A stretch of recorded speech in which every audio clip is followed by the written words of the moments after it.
Welcome to John Martin Talks, where we battle ignorance and apathy daily. The growing ignorance of just how special this experiment we call the United States of America is, and the apathy that we can't or won't do anything and everything to save her. Well, ladies and gentlemen, it is Friday. The weekend is here at Big Daddy Unlimited Studios here in Gainesville, Florida. We got a great show for you today. We're going to start out with a story from MSNBC. Actually, it's about MSNBC. I think it's actually a Fox News story. And there's this gentleman that has endorsed Donald Trump, and he is basically catching a little bit of fire for it. And this MSNBC moderator actually implies that Black Americans are being paid to support Donald Trump. And this gentleman, Mr. Jones, is having none of it. And we'll talk about that. And then, of course, very sad start to today. Shortly after our show yesterday, the news broke that the Godfather Pizza Man, Herman Cain, 999. I mean, there's so many great things I could say about Herman Cain, and we'll talk in detail. But he passed away at the age of 74 yesterday. And man, did we lose a great patriot and a fighter. So we'll talk a little bit about Mr. Cain. And then if we got time, we're going to address the mask issue again, because the Dutch government has come out now and said basically they're not going to mandate mask wearing in their country anymore, because quite simply there's no science backing up the use of them, and people aren't using them correctly anyway. So we'll tell you about that. But we start with a Fox News story. Vernon Jones, now this guy is a member of the state legislature in Georgia. He said, because I'm a Black Democrat who supports Trump, MSNBC asked me this insulting question. Fox News. So we're going to play a short snippet of the video from MSNBC right off the top here. And this is, and I got to tell Billy Bob in the back that I did not mark it correctly, but it's the one that says play getting paid video. And this is Vernon Jones on an MSNBC show being asked by the Black moderator if he's getting paid by Donald Trump for his endorsement. And he doesn't take too kindly to the question. Can we play that? Are you a paid campaign surrogate? Are you being compensated? Let me be clear. You get paid to shape a liberal narrative. You get paid to attack this president. I don't get a dime for this president. I don't get a dime from the campaign. Everything I've done has been me and based on my principles. And see, that's the problem. When an African American that's elected official, I did not raise your Let me finish now. Let me finish. Whoa. You're not going to imply that I asked that question because you're Black. So don't ask me that. You only ask me that because I don't fit your narrative. No, this president never offered anything. I don't want anything from this president. It's what I can do for my country. And you need to accept that many other African Americans and others support this president because of his policies. And to insult me to say, am I getting paid? I've asked the same question. I've asked the same question of Democrats who come on. MSNBC and their narrative to keep Blacks silent who happen to support this president. Why can't I be like white liberals or other whites? Nobody questioned they're getting paid. So I have to get paid. Do you ask Democrats? Do they get paid? I just said if you paid by Joe Biden. I just said to you. Have you ever asked any host on your show that they've been paid by Joe Biden? I think we get the gist of it. Thank you. So you can see he wasn't too happy about that. So he made some comments, Mr. Jones, to Fox News about that particular exchange you just saw. And this is what one of the things that Mr. Jones said. He said, he's right, talking about the moderator of MSNBC. He says, I'm not going to imply that he chose to impugn my motives because I'm a Black Trump supporter. I'm going to come right out and say it. MSNBC asked me a question it would never dream of asking a Black Democrat like me if I were on their station defending Joe Biden. Well, is he right about that? I mean, the moderator there kind of implied that, hey, I ask this question all the time. Let me just say right off the bat, I don't believe that at all. I'm with Mr. Jones on this. Now, am I saying that he's never asked that of a Democratic operative? Probably not. So I wouldn't be surprised if he hasn't asked it before. But does he routinely ask it like he does? And they make the case later on in the article that this guy routinely asks Black leaders that are supporting Trump if they're getting paid? Yeah, I believe that is a routine question that they do. And I think Mr. Vernon Jones is right, spot on his defense of that, as I have little doubt that this happens all the time. The network did it in order to perpetuate, this is Mr. Jones writing here, the network did it in order to perpetuate a myth that makes it predominantly white liberal audience members feel good about themselves. Interesting point. The myth is the only African Americans in the country who support the president are financially motivated hucksters putting on a minstrel act for some imaginary cigar-chomping conservative white man. Man, I tell you, this guy's got courage, and he's absolutely spot on about this. You know, and I got to thinking about it, because it's tough being a black conservative, let alone a black Trump supporter. I mean, we just had a guy who was kind of regionally famous, assassinated, I think it was in Milwaukee, for literally, he basically stands outside pretty much every day with signs supporting Donald Trump and wearing a MAGA hat. The guy got assassinated for doing that. So it don't get much tougher than that. And liberals and progressives, they bash Republicans who are black, conservatives in general, who support President Trump or even support the conservative agenda at all. They get bashed all the time. So I was kind of wondering, will Don Lemon, and I'm sure he's probably addressed this already, but will Don Lemon mock the guy? Remember when Don Lemon, and you don't see this video much, but I think it deserves to be played, when Kanye West came out after visiting the White House with a MAGA hat on and supported President Trump, vocally supported President Trump. Do you remember the mockery that was what they called Kanye West? Now, these are black people calling another black man basically a token, and essentially calling him, a house N-word, basically. Let's check it out. So Kanye West is what happens when Negroes don't read, and we have this now, and now Donald Trump is going to use it and pervert it, and he's going to have somebody who can stand with him and take pictures. Just looking at Scott's. Scott's like, whoa, okay. So it's a Chris Rock reference, by the way, Scott.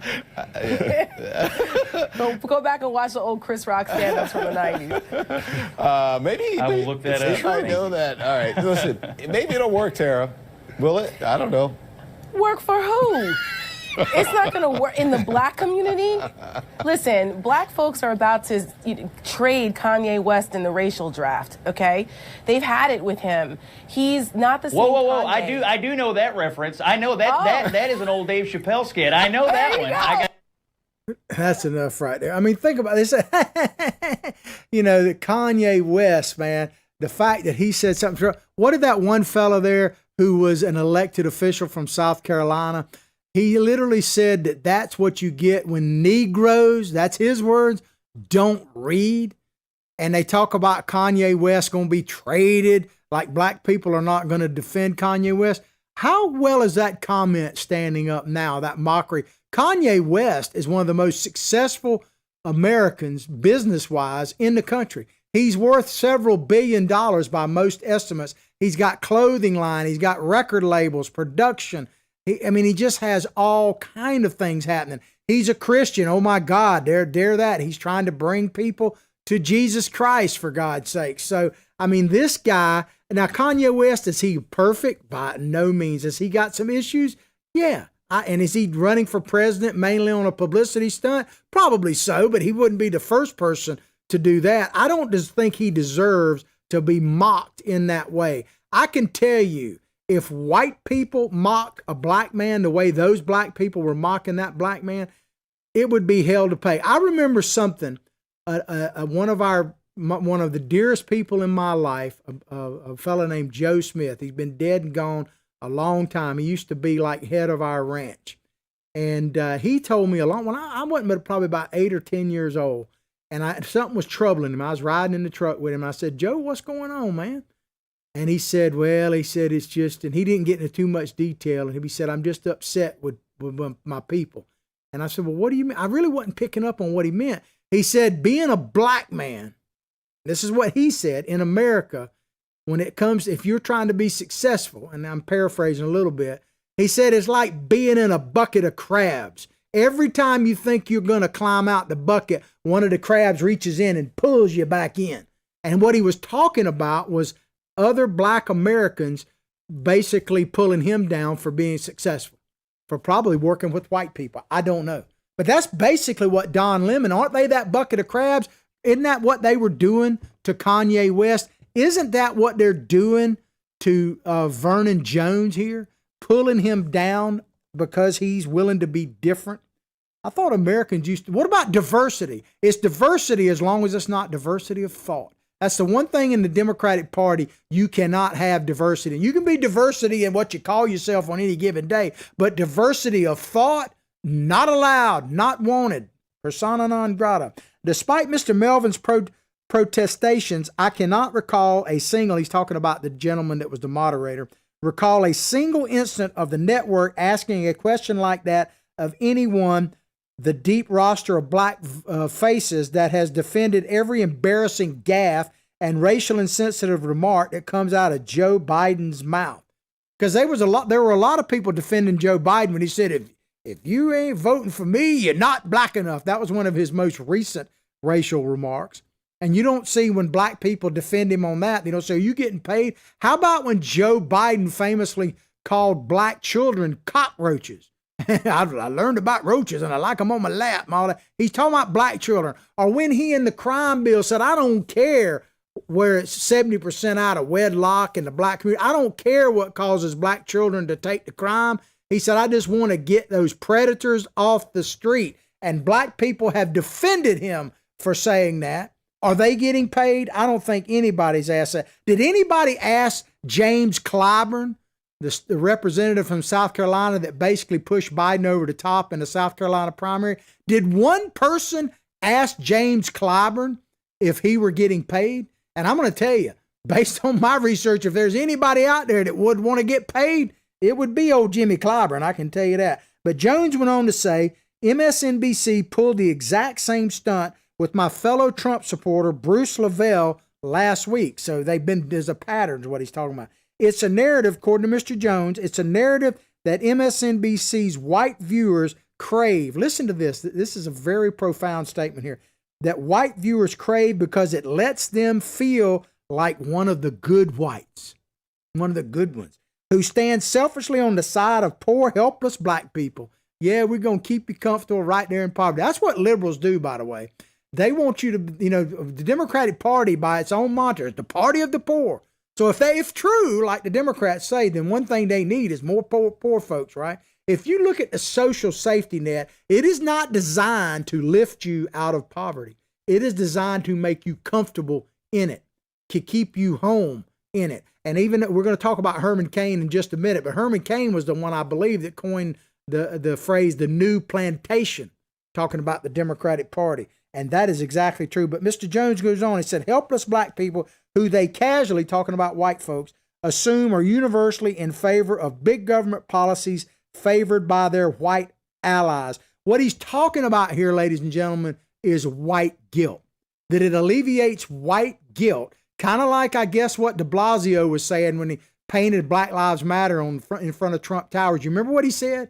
He said, we're righting a wrong. We're righting a wrong. I mean, it just irks me. I don't know, man. I don't pretend to speak for Black America. I probably know about as much as any old white dude could possibly do. And some of y'all been watching the show know a little bit more about me than others. But it alleviates white guilt. I think Mr. Jones is absolutely correct about this. And for the record, if you're new to the show, first, howdy, how are you? Where you been? But welcome. We're glad to have you here. This is Billy Bob Bass, by the way, my psychic sidekick. He keeps me straight on the show, helps me with the videos. Got a Twitter handle, by the way. It's at Billy Bob Bass 1, and mine is at John Martin Talks. But let me just state for the record, because if you're looking for political correctness, you're in the wrong place. But if you're looking for truth, as one of my good buddies says, hi, Craig, how are you, man? You know who you are. The truth, as he says, starts here. Well, the truth is, when it comes to white guilt, now I know this is going to be shocking to some of you snowflakes out there. By the way, I was telling my producer, I got a bird shot at me on the way to the studio this morning by a young, looked like college co-ed here. and I'm pretty sure she was pointing at my Trump sticker on everything I got's got a Trump sticker on, and she shot me the bird. Maybe it made her feel better. But let me just tell you, when it comes to white guilt, guess what? I don't have any.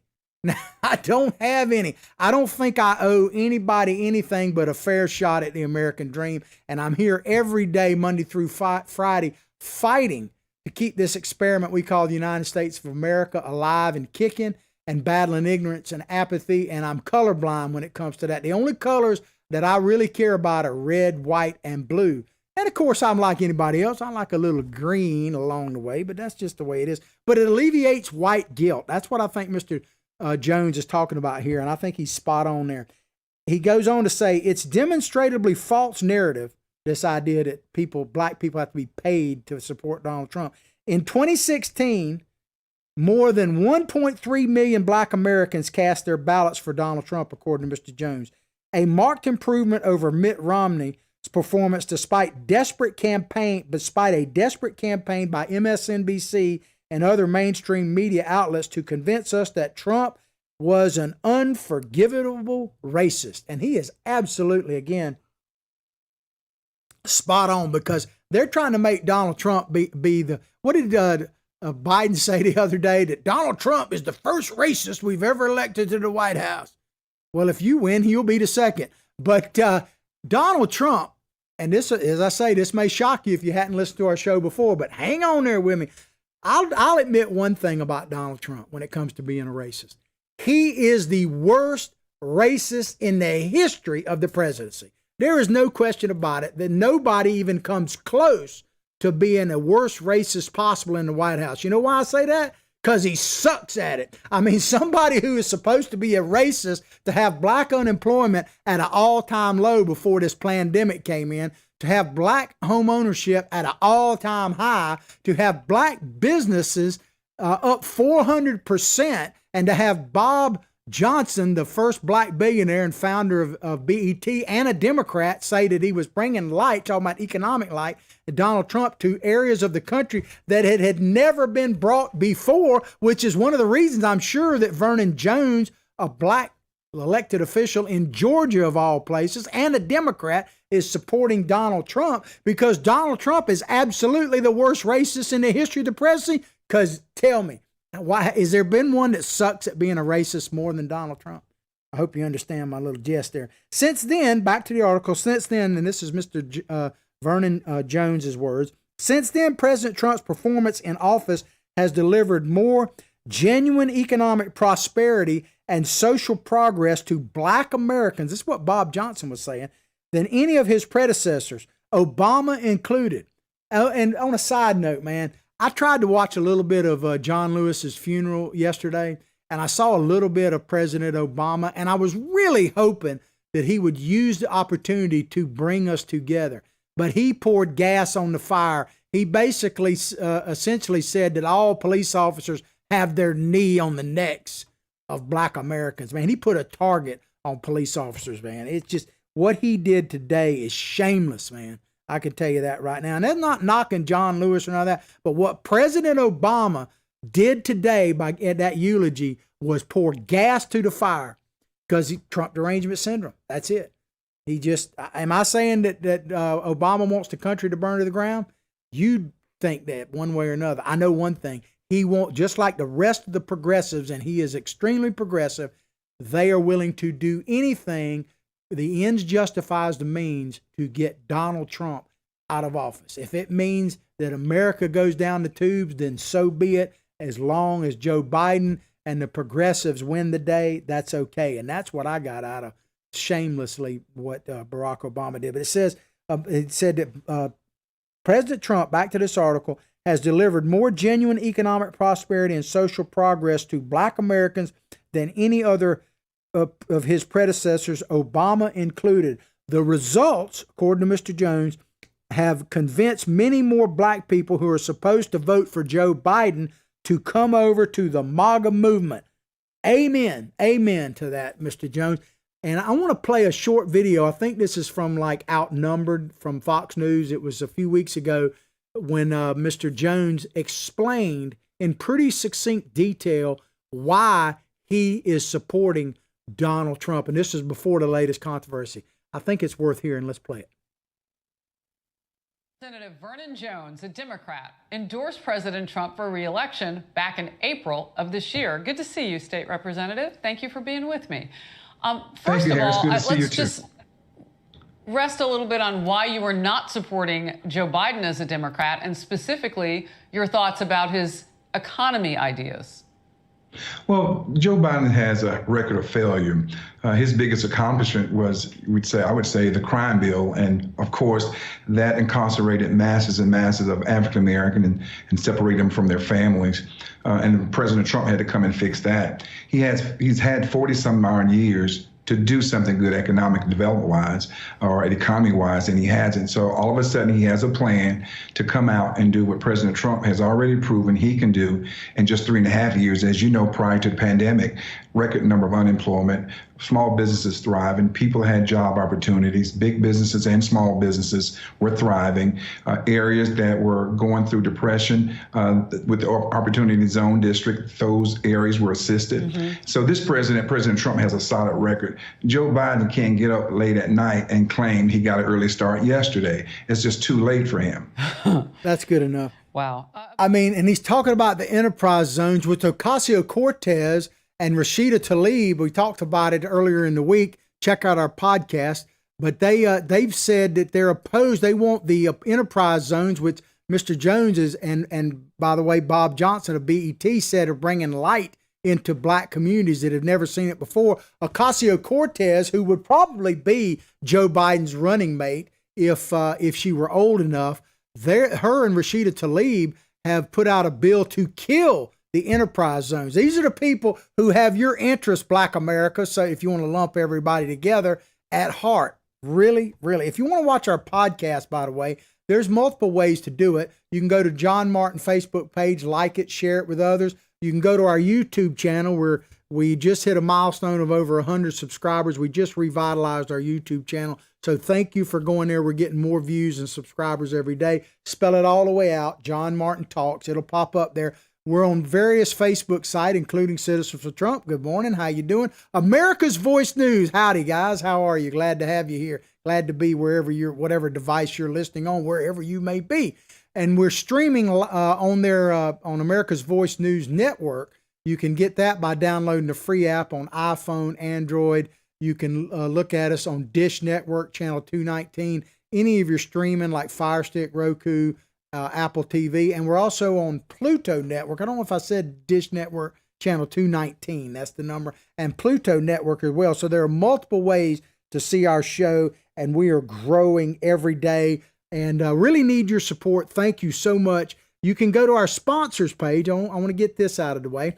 You can look, if you want to see our sponsors page, there's a link to it in the Facebook description. So go to the Facebook description at the top of the show, and it will have a link to our sponsorship page. In this case, it's Big Daddy Unlimited. If you have anything Second Amendment, from guns, ammo to tactical clothing, weapon, gear, and everything else, and we're going to start doing some giveaways next month, check it out. Sponsorship, Big Daddy Unlimited. I want to read one more paragraph from here from Mr. Jones, and then we're going to move along. He said, I was elected in Georgia as a Democrat in 3 separate decades. I don't support Donald Trump because I've changed my ideas on what's important. I support him precisely because I have not changed. Man, that is really, really strong. And I got to tell you, what he said articulates why I left the Democratic Party a decade ago or more better than I probably could. What he said here, he supports Donald Trump because I've changed my ideas on what's important. He said, I support precisely because I'm sorry, let me reread that. He says, I don't support Donald Trump because I've changed my ideas about what's important. He said, I support him precisely because I have not changed. That is super, super strong, and I agree with him 100%. Let me check my time. Yeah, we're doing pretty good. I want to get into a little bit of Herman Cain, and then we got another good piece to talk about. Herman Cain is a hero of mine, and I guess now I could say sadly was a hero of mine. It broke yesterday, shortly after the show, that Herman Cain has passed on. And we're going to use as a template a New York Times. I don't know that I really like using them. But Herman Cain, New York Times, former presidential candidate, dies at 74. Herman Cain, the former Republican presidential candidate and business executive who was hospitalized this month with coronavirus, has died. He was 74. I would add to that list that he was a true patriot. There's really no doubt about it. And what a role model he is to all Americans, all Americans. And, you know, if you want to look at role models for Black Americans, you want to divide it. Because remember, we did a story last week about a museum, you know, I think the Museum of African American History, something like that. They put up as white privilege and how Black people have been harmed by things like work ethic, by things like putting off things, instant gratification instead of delayed gratification, certain things like that that were white culture.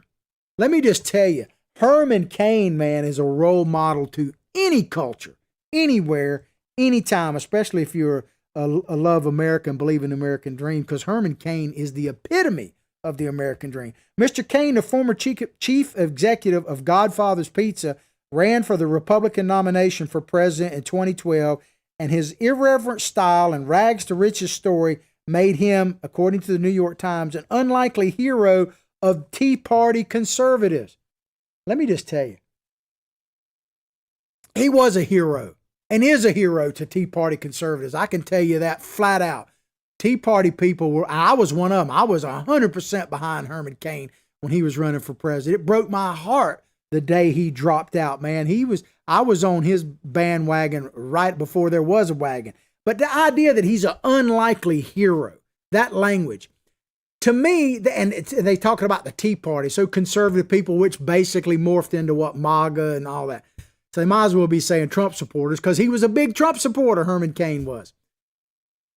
That tells you right there, they have no clue. They don't understand you. They don't understand me at all. Herman Cain is not an unlikely hero to me. Anybody who rises from the bottom to the top, doing it the right way through hard work, education, dedication, maybe a little luck along the way. Ain't nothing wrong with that. But he pushed his way to the top and kept a cheerful attitude towards it all the time. I mean, I don't know about behind the scenes, but in front of the camera, this guy, and from what people I've talked to that have actually met him and know him a little bit, he was just the greatest spirit out there. He's not an unlikely hero. He's simply a hero. And they absolutely don't understand that. He dropped out of the race when he ran for president after he was accused of sexual misconduct, which he denied, but that's not good enough. That's why I hadn't said this in a while, so if you're new to the show, you may need to tune in. There is no double standard. Let me get that out of the way. There is no double standard. There is not. There is one standard, and somebody like Herman Cain is held to it. If you're a conservative, you support Donald Trump, you're a Tea Party patriot like he was, you're held to a standard. If you're a progressive leftist, there is no standard. None whatsoever. You can do whatever the heck you want. And all you got to do is look at sexual allegations. I mean, Biden has been accused of far more than anything that was remotely associated with I lost track of his name. Herman Cain. I'm sorry. Herman Cain. I had a Biden moment. I guess I was thinking about talking about Biden. But Biden was accused of actually sexual assault. What Herman Cain was accused, I'm not excusing him, was a consensual deal. Okay? Whether he was guilty or not, he was only accused of that. And I'm not thinking that's a little thing. But you got a guy running for president now that is going to be the nominee, that's supposedly leading by 100 points in all the polls, that has never really been thoroughly vetted about the sexual abuse against him. And there was a ton of evidence, and there still is, about that. So don't tell me about the double standard. There is no double standard. There's a standard for Herman Cain, but there is none for Joe Biden. I can tell you that right now. He was attacked relentlessly, Cain was, because he doesn't fit the narrative. A black man, successful, working and pulling himself up by his bootstraps, so to speak, in America, living the American dream. God help us, we can't have that. That's why they attack Mr. Jones in that earlier article, because these guys don't fit the narrative, man. I tell you right now, Black Americans who are willing to be openly conservative, man, props to you. Mr. Cain tested positive for the virus in June. Now, I told you this yesterday on my Facebook page. I posted an article when it came out that Herman Cain died. I said, they're going to blame this on Trump. There's no doubt about it. Said Herman Cain tested positive for virus in June and went to the hospital 2 days later. It should be noted, which this article really doesn't talk about, that Herman Cain was diagnosed with stage 4 colon cancer a few years ago. Supposedly he got beyond that, but he clearly, if he did in fact die from COVID, I'm not saying he didn't, that he clearly had comorbidities, not including AIDS at 74, and, he had weakened immune system. But Dan Calabrese, the editor for Mr. Cain's website, said in a post announcing his death, although he was basically pretty healthy in recent years, he was still in high-risk group because of his history with cancer. Mr. Cain was hospitalized, Mr. Calabrese said, in addition to attending Mr. Trump's indoor rally. This is what the Times had to say. On June 20th, he had done a lot of traveling lately. He said, I don't think there's any way to trace this to one specific contact that caused him to be infected. We'll never know. He says the radical, and I tell Mr. I want to make sure I say his name correctly, Calabrese, that the radical left knows, the progressives know, the mainstream media knows that it's all Donald Trump's fault. Herman Cain would be alive today if it wasn't for Donald Trump and that dadgum, plague rally he held in Tulsa, Oklahoma. For God's sakes, we would probably be virus free and partying like it's 1999 if it weren't for Donald Trump holding a rally in Tulsa, Oklahoma. When they at the time they said, look how little his rally is. But now it is the total germ spreader. Do not doubt me on this. Donald Trump is solely responsible for every coronavirus death since he had that rally in Tulsa.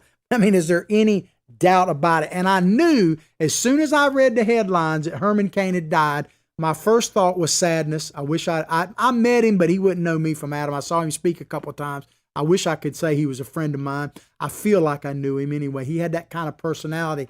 But I said, my first thought was sadness. My second thought is, man, they are going to blame this on Donald Trump for sure. But let me check my time here because I want to get in this third story. We still got time. I want to pay good tribute to Mr. Cain. He deserves it. But Mr. Cain, according to this article, he continued to appear at political conferences and conservative news media long after his campaign ended. He was very active and he helped President Trump a lot. And after Mr. Trump took office, Mr. Cain's name was sometimes floated as a potential addition to the administration. The latest one was they were going to appoint him to the Federal Reserve, but he had to drop out because the progressive left started bringing up sexual allegations again. And I'm sure Herman Cain said, look, I'm old enough. I got enough money. I ain't dealing with it. The left wants to make sure, and I'm not excusing anything, but let me tell you, this is where that standard comes in. The progressive media, the mainstream media, which is the same thing, the Democratic leftists, which are all leftists, by the way, they are going to attack anyone who dares try to serve Donald Trump because they want to punish you for doing that. They want to punish you for being a voter for him. They want to punish Donald Trump, the man himself, to make sure that even if Donald Trump miraculously wins re-election, which you and I know that's a pretty good shot if we do our part, that they want to make sure that no Donald Trump-like figure ever has the courage to rise their head again, because there is one person out there that the leftists fear more than anyone else, more than Donald Trump, more than Herman Cain, more than Vernon Jones. They fear you, the American people. So they want to sour the milk and make sure you never rise up to elect anyone remotely close to Donald Trump ever again. But, here's this next paragraph. They act like there's a secret to success. There is no secret to success. Not to Herman Cain's way. It's like he embraced the principles that have nothing to do with color of hard work, putting off instant gratification, education, taking advantage of opportunities, always striving to be better than you are at any given moment, those types of things. In speeches on talk radio on the trail, Mr. Cain often spoke about growing up poor in Georgia. Listen to this. Telling him how his father worked 3 jobs to buy a house for the family. Mr. Cain went to Morehouse College and earned a master's degree at Purdue University. Not easy to do, before becoming vice president at Pillsbury. Hard work, ladies and gentlemen. And if you're a young person out there, I don't care what color you are, hard work knows no color. If you work hard enough, get a little bit of a break here and there, you can be or do anything in America. That's what I wish Obama would have said at John Lewis's funeral yesterday. I wish he had the courage to, because he know a lot of black people, a lot of Americans in general will listen. Why couldn't he have said, look, John Lewis's example, I'm an example. If you work hard, do the right thing, you can become a John Lewis. We need more John Lewises. Or you could become president of the United States of America. Look at me. I mean, why couldn't he have done some of that? Nope. Got to keep fanning the flames of hatred. Trump derangement syndrome has gripped them all, and the ends justifies the means, and they will bring gas to the fire every time. That's what Obama did. Herman Cain never did that. And I want to check, but I got about 10 minutes left. I got to read this last little part here, man. In an interview with the New York Times Magazine, Mr. Cain said he became a Republican after a black man at a restaurant yelled out, "Black Republicans, there's no such thing." It's a myth, I guess, right? And it's hard to be a black Republican, man. He could have asked Frederick Douglass that years ago. You know, Frederick Douglass was the most prominent black Republican out there, probably to this day.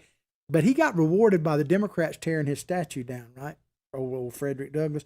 But he said he was going to be a Republican because Republicans are the party of freedom. And who knew more about the opposite of freedom than that dude right there, a former slave? But then Mr. Cain said this. He said, when I got back, talking about this guy yelling out, there's no such thing as black Republicans. He said, when I got back to Omaha, I registered as a Republican. He said, it haunted me for 3 days that someone would dare tell me what party affiliation I should have. You want to motivate a entrepreneur or somebody like a Herman Cain, tell them what they can't do.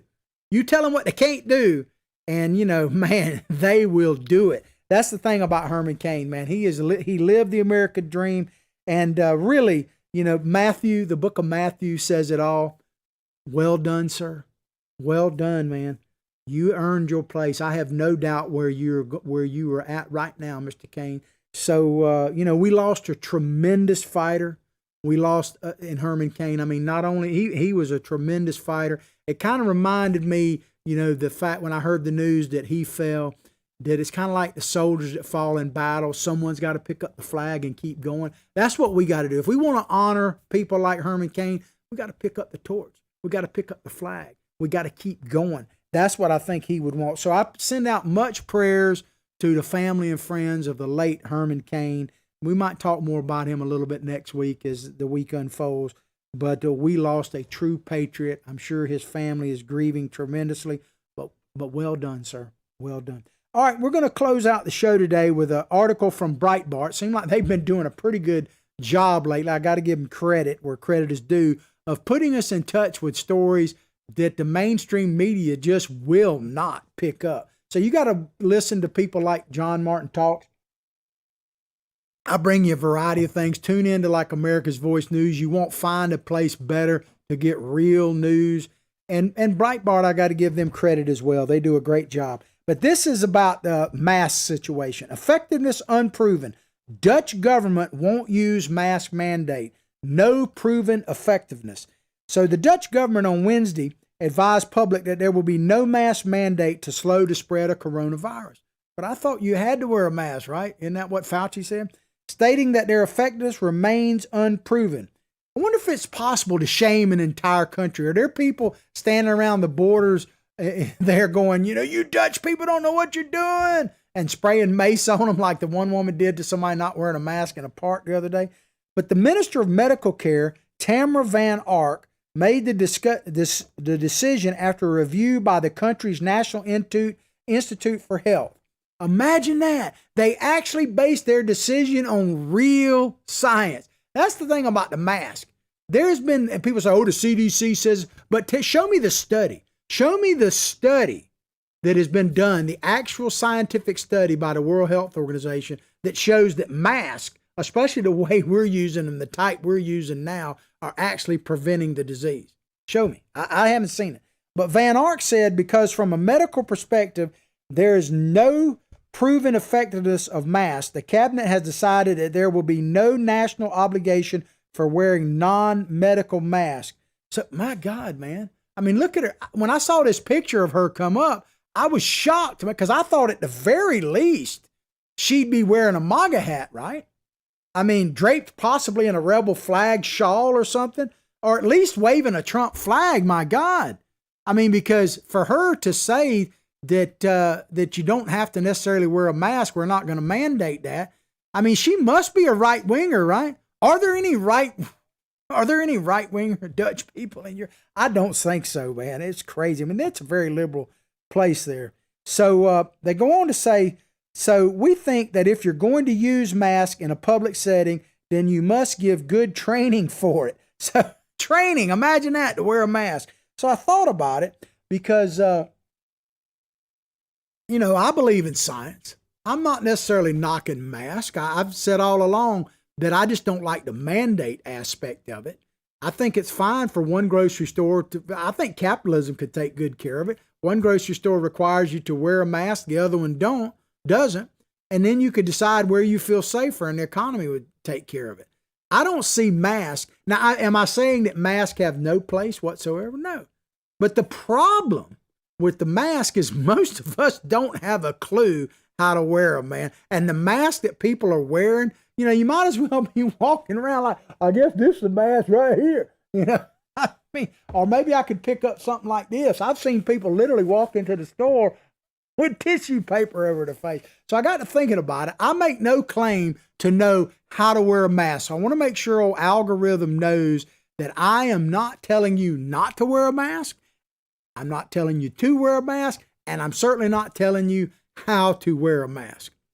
But I have made some observations, and I think I'm very qualified. I heard this at a alcoholic meeting one time where a woman said, some people, everybody has a purpose, and some people's purpose is to be a bad example so their mother can say, don't do what he did. So I'm going to be a bad example. I'm going to show you something I'm confident in and how not to wear a mask. So let's see if we can pull this off in the couple of minutes we got left. So I brought my little old mask here. I'm not one of these ones that, maybe I ought to make a mask out of that fishing hat. But let me just tell you, I'm no expert, Mr. Algorithm, but I don't think this works. I don't think that this actually stops. Now, it may keep your hair from getting infected. Maybe that's what Donald Trump, by not wearing a mask on his head, that's why his hair looks like Cheeto. It's on fire. Maybe Donald Trump actually has infected hair. We know Biden hadn't had a test. The president has. So I would advise you maybe not to wear it this way. And of course, I've got different names for it. Here's kind of the stock boy or store clerk way, like this, where their nose, their old beak is. I'm not sure, but I think that, if you're breathing through your nose, because I'm assuming that probably don't work either, unless maybe it might keep your spittle from hitting somebody else. And then, of course, the old beard way, you protect the top of your head, you protect your bottom. I see a lot of people walking around like this. It seems to me that if you got a mask on at all, they don't seem to care. And then, of course, the pièce de résistance. You could take your lead from a leading Democrat and do it like this and wear it like the old Jerry Nadler style, so your mask is all floppy over here while you're telling the Attorney General, you can't go to the bathroom, we're not giving you a 5-minute break. And oh, by the way, you Republicans over there drinking water and talking, you're not wearing your mask all the time. His whole mask is over here like that, man. So, there's all kind of ways not to wear a mask. I'm not so sure how you should wear a mask. I do know if there's any person in here that needs to wear a mask, it's probably old Billy Bob. So we'll put one on him for right now because he probably needs one more than anybody else. Well, I hope you enjoyed the show as much as I've enjoyed bringing it to you. Hope you have a glorious, great weekend. Yes, I am going fishing. Some people say, he must be going fishing. He's trying to get out of there. Yep, I'm getting out of there. I'm going fishing. I'll tell you more about it next week. But I'll pray for your family. You pray for mine. In between all of this, please go directly to our sponsorship page. Look at the top of the description of the Facebook, description of what we're talking about today. There's a link to our our sponsorship page. Check it out. Do me that favor. Check it out. There's a lot of things in the process. We're going to start doing a giveaway of like tactical gear starting early next month. So we're pushing on up there. Let's all agree, no matter what our political persuasion, that we need to pray for this country, man. We absolutely do. We need to get together and agree at least on that, to pray for this nation. But like I say, each and every day, from my heart, from my family to yours, have a blessed day.